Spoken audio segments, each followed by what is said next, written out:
अगर कोई सा भी सरफेस क्लोज सरफेस कोई सा भी हो, ठीक है, कोई सा भी क्लोज सरफेस, अगर चार्ज हमारा Q अंदर में है, हम लोग फ्लक्स निकाल सकते हैं Q को एप्सिलॉन नॉट से डिवाइड करके। पर गॉस आपको एक और चीज बोलता है, खाली हम लोग इससे फ्लक्स भी निकाल सकते हैं, इससे हम लोग इलेक्ट्रिक फील्ड इंटेंसिटी भी निकाल सकते हैं। समझे कि नहीं समझे? कैसे? देखिए गॉस क्या बोलता है, फॉर्मूला से याद हो जाएगा हमारा। गॉस बोलता है the surface integral of electric field intensity. हम क्या बनाए? इंटीग्रेशन बनाए, सरफेस बनाए, ये हमारा एस। तो surface integral of electric field intensity over any closed surface that is flux in air medium is equal to 1 by epsilon times the total charge inside the closed surface. Gauss theorem क्या बोलता है आपको दे दो?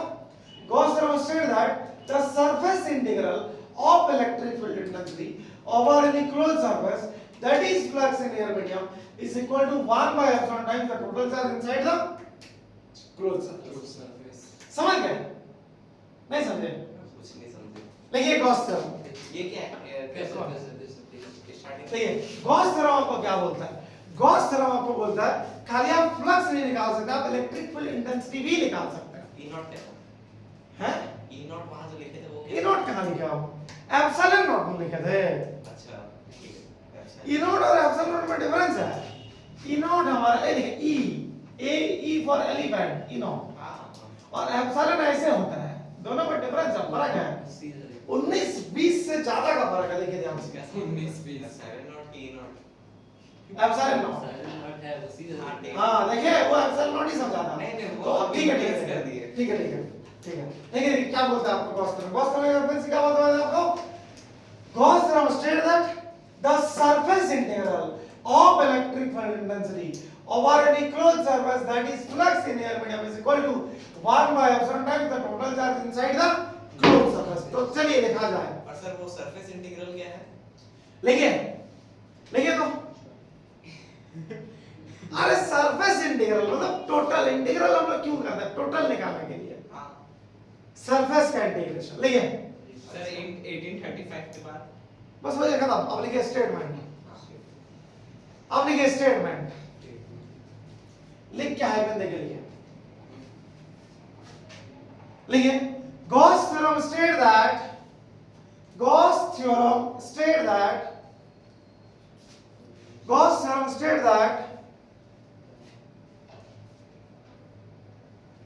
the surface integral of electric field intensity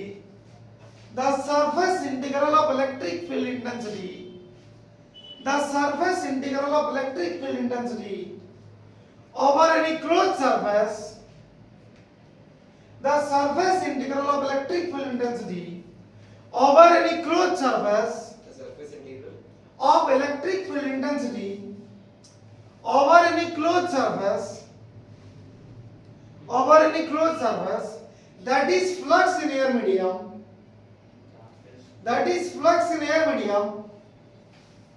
that is flux in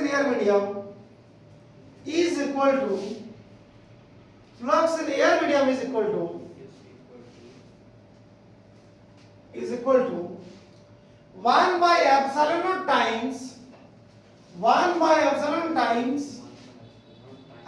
naught times the total charge inside the closed surface।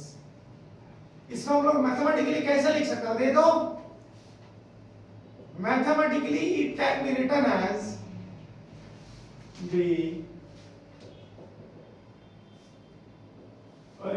इसको हम लोग क्या लिख सकते हैं? तो phi is equal to integral surface integral of electric field intensity over a closed surface is equal to 1 by epsilon times the total charge inside the closed surface। तो formula देख के आपको याद हो जाना चाहिए, उससे कंपेयर मत करिए, उससे याद नहीं होगा। हाँ वो कंफ्यूज हो जाता है। सर हम इंटीग्रल क्यों कर रहे हैं? हाँ अरे यहाँ छोटा सा चीज है तो उसका इंटीग्रेशन आप करेंगे ना, मतलब स्टेप बाय स्टेप अगर ये डायरेक्शन पूछ रहा है। वैसे तो गॉस बताया है। हां क्यों किया? ये छोटा सा सरफेस है, इसका बड़ा करने के लिए क्या करेंगे? इंटीग्रेशन करेंगे। किसका करेंगे? सरफेस का करेंगे। क्यों करेंगे? क्योंकि सरफेस का बड़ा कर रहा है, सरफेस को है ना? तो इसीलिए हम लोग उसको इंटीग्रेशन कर रहे हैं। ठीक है। तो सरफेस इंटीग्रल हम लोग क्यों बोल रहे हैं? क्योंकि सरफेस को तो इंटीग्रेशन कर रहे हैं हम लोग। नहीं समझे? सरफेस का हम लोग इंटीग्रेशन कर रहे हैं, कर रहे कि नहीं कर रहे हैं? उससे कंपेयर मत करिए, वो अलग है। सही है, हाँ उसके तरफ मत देखिए आप। मेरा कंपैरिजन कहाँ आ गया? हाँ छोड़िए ना, समझिए नहीं समझे। अच्छा वो क्यू इन क्या है? Q I N? Q I N मतलब total charge inside the close surface. Inside का मतलब ये आई एन इनसाइड को रिप्रेजेंट करता है, समझ गए नहीं समझे? ठीक है, तो phi is equal to surface integral किसका, इलेक्ट्रिक पोटेंशियल से हमारी close surface is equal to 1 by epsilon times the total charge inside the close surface. लिख दे। हाँ लिख लीजिए। अरे इसको लिख लीजिए ना, एग्जाम में उल्टा पुल्टा लिख दीजिएगा, नहीं सही है साइड वो सब पता चल जाएगा, सब लिखा देंगे हम।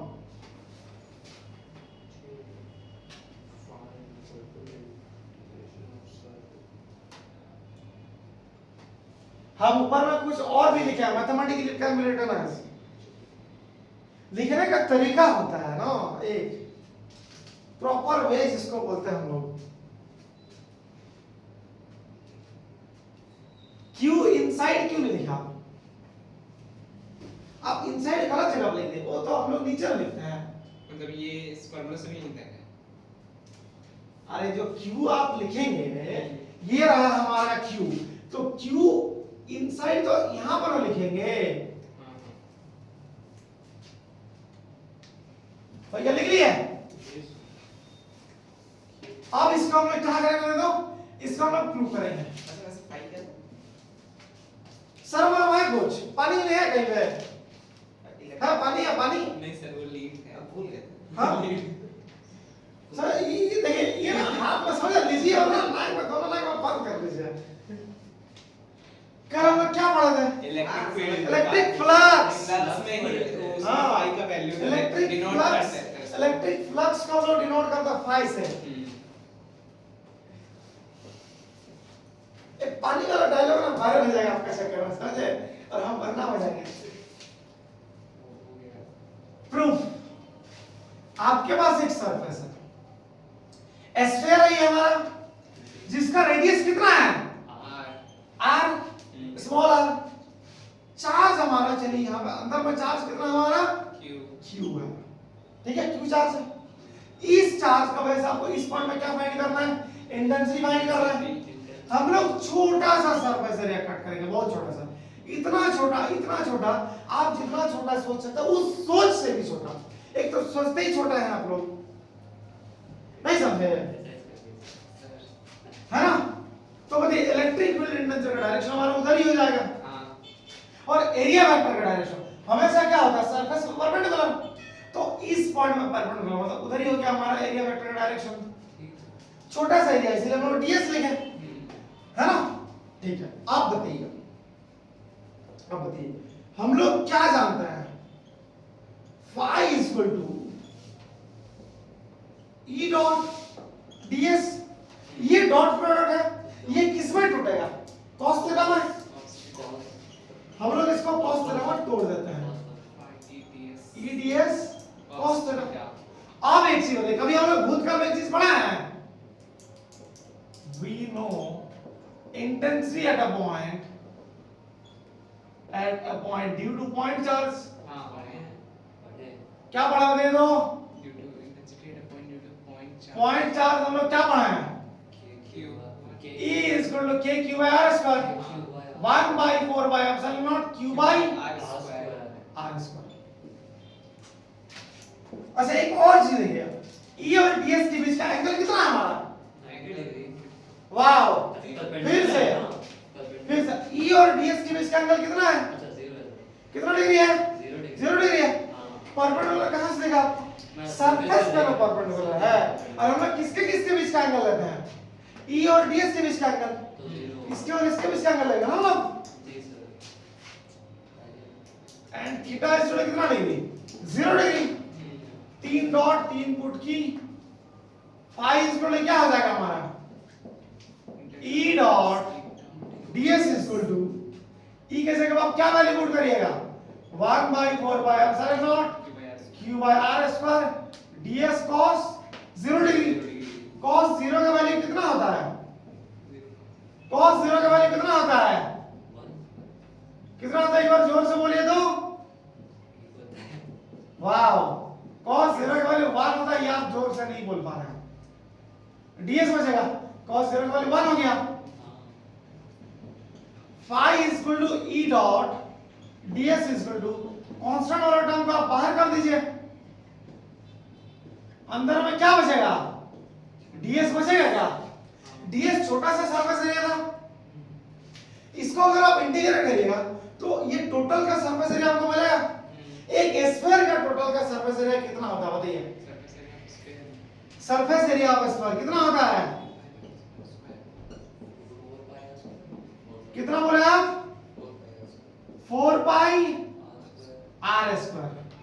कुछ चीज कट रहा है हमारा, 4 पाई मर गया खत्म, आर स्क्वायर मर गया खत्म, आपका क्या बचा, Q E dot ds is equal to q by epsilon naught। हाँ, epsilon। अरे यही तो प्रूव करना था, यही तो cos थ्योरम था। phi is equal to integration E dot ds is equal to q by epsilon हाँ, naught, वो तो है कि नहीं है, हो गया प्रूफ, आसान है कि नहीं बताइए, बहुत है ना आसान। तो चलिए लिखिए, बाकी आप वीडियो को पॉज कर दीजिए। अच्छा वो तो ठीक है, वो